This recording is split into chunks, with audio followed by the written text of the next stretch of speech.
மகாத்மா காந்தி தேசிய கிராமப்புற வேலைவாய்ப்பு உத்தரவாத திட்டத்தில் தமிழ்நாட்டுக்கான நிதியை கடந்த 5 மாதங்களாக ஒன்றிய அரசு நிறுத்தி வைத்துள்ளது குறித்து திமுக எம்பிக்கள் மக்களவையில் கேள்வி எழுப்பினர்.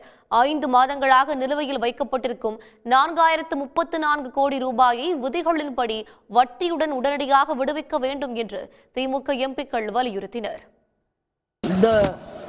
Narega scheme itself is demand driven, sir, and if you delay the payment by 15 days you're supposed to pay it with interest to the workers. And in Tamil Nadu,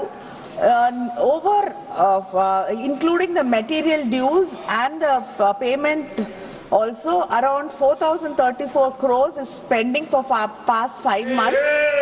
And the Chief Minister has also written to the Prime Minister, and we also met the Honorable Minister who kindly said he will give us the dues as soon as possible, but we're still waiting, sir.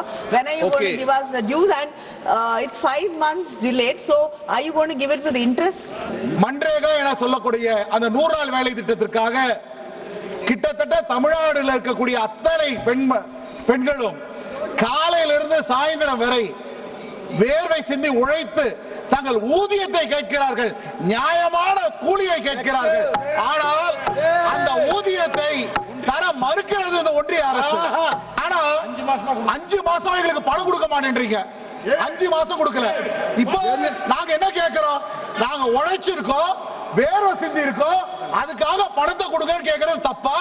தமிழ்நாட்டை நீங்க வஞ்சிக்கிறீங்களா?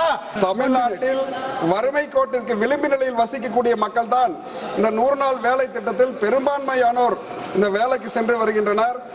நமது தினசரி வாழ்வாதார தேவைகளுக்கு திட்டத்தின் மூலம் வழங்கக்கூடிய ஊதியத்தினை கடந்த 4.5 மாதங்களாக இந்த ஒன்றிய அரசு நிறுத்தி வைத்துள்ளது. ரூபாய் 4034 கோடி ரூபாய் நிலுவையில் இருக்கின்றது. இதனை உடனடியாக விடுவிக்க வேண்டும் என்று ஒன்றிய அரசாங்கத்தை தமிழ்நாட்டு மக்களின் சார்பாகவும் நாடாளுமன்ற உறுப்பினர் சார்பாகவும் கேட்டுக்கொள்கிறேன். உடனுக்குடன் செய்திகளை தெரிந்து கொள்ள சன் நியூஸ் பெல் ஐகானை கிளிக் பண்ணுங்க.